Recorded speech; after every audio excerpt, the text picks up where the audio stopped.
that is a bubble. The next step will be down. So a lot of people who have put a lot of money into gold are going to find the price falls. So it's dangerous to trade it. The price may fall.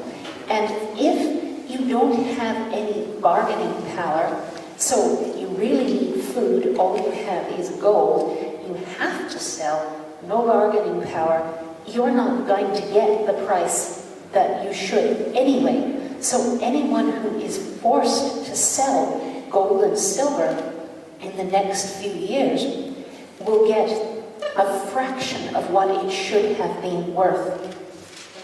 Anche degli stessi metalli preziosi, in primis l'oro ma anche l'argento, anche lì siamo in una sorta di bolla che attualmente ha un valore molto alto ma andrà a calare anche questo, quindi le persone troveranno di aver investito tanti soldi in qualcosa che domani sarà molto difficile da scambiare, quanto magari sarà impedito dall'alto e non avrà più il valore per il quale lo hanno acquistato.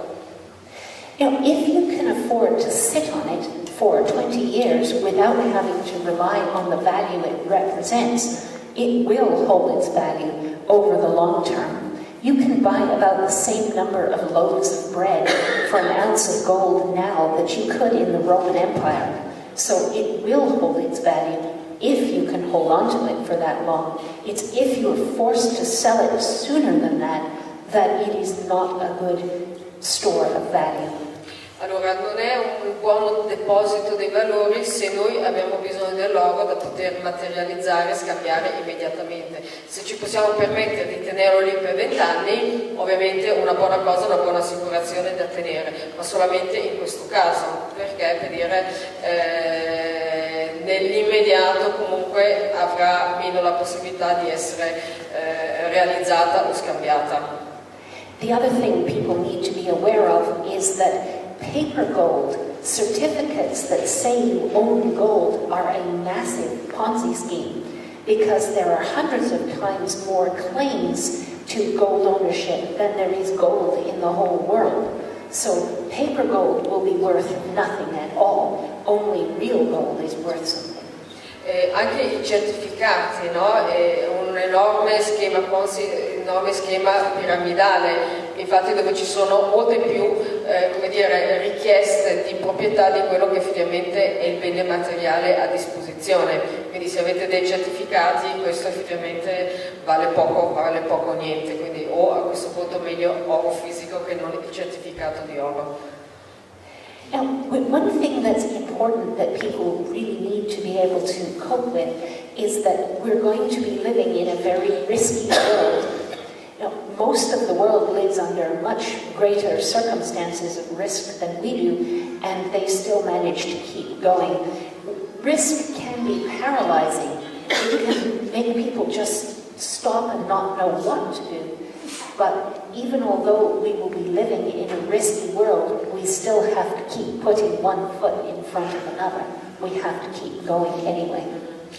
Quello che è importante diventare noi tutti è essere tolleranti ai rischi, quindi in quanto andremo comunque a passare un periodo in cui il mondo tenderà a trasformarsi in un posto un po' pericoloso, quindi, però la vita deve essere in grado di continuare lo stesso, quindi essere flessibili e soprattutto tolleranti ai rischi eventuali.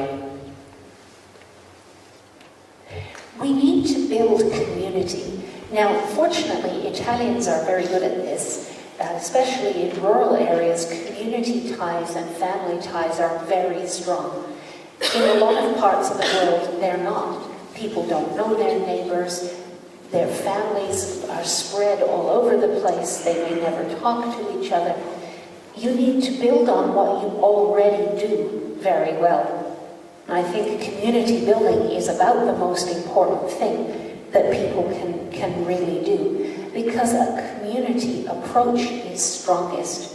It brings people together, and together people can do a lot more than anyone can on their own.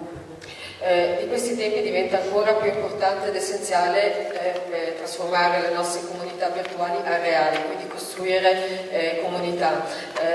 In Italia diciamo che siamo già molto bravi a fare questo, però quanto più ci potrà aiutare in questi tempi. E facciamo alla fine. Segnateveli, non ve li dimenticate. So transition towns is a very useful movement for bringing people together and preparing for a future with a lot less money and a lot less energy. If you prepare in advance, it doesn't have to be so painful. So this is something we really need to think about while we still have money and energy. We need to make our plans for a different kind of future. And transition towns is very good at that. We can also bring in time banking, local currencies, build community gardens. Anything that you do together will build social capital. And that is incredibly important because relationships of trust are the foundation of society.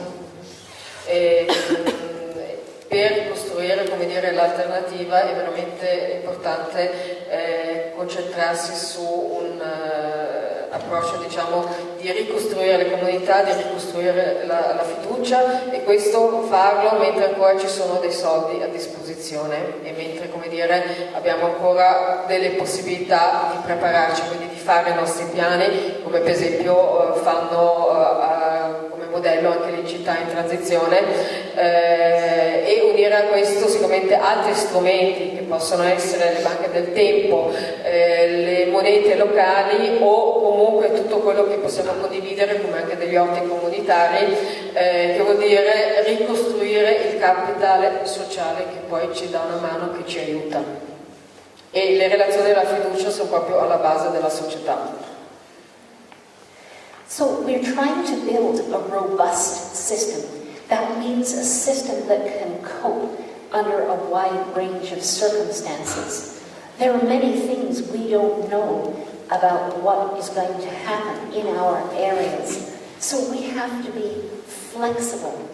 Anything that we depend on is a vulnerability, so we need to reduce our dependencies, and we need to understand what we can and cannot do where we live. Trade has allowed us to even out the differences between different places in the developed world. When you can't trade as much anymore, then all of a sudden what you have and don't have where you live matters a lot more. We have forgotten a lot of that local knowledge. We need to rebuild that in order to be more self-sufficient. Dobbiamo focalizzarci principalmente a ridurre le nostre dipendenze, qualsiasi esse siano, guardare all'incertezza anche con una certa dose di flessibilità, costruire resilienza all'interno delle nostre comunità e soprattutto cercare, come dire, di sviluppare poi la consapevolezza locale e autosufficienza che può esserci utile, anche perché in uno scenario in cui sarà meno possibile commerciare magari con località molto molto lontane da noi, è importante capire quello che abbiamo e quello che invece non abbiamo per riuscire a capire quali sono le nostre reali possibilità.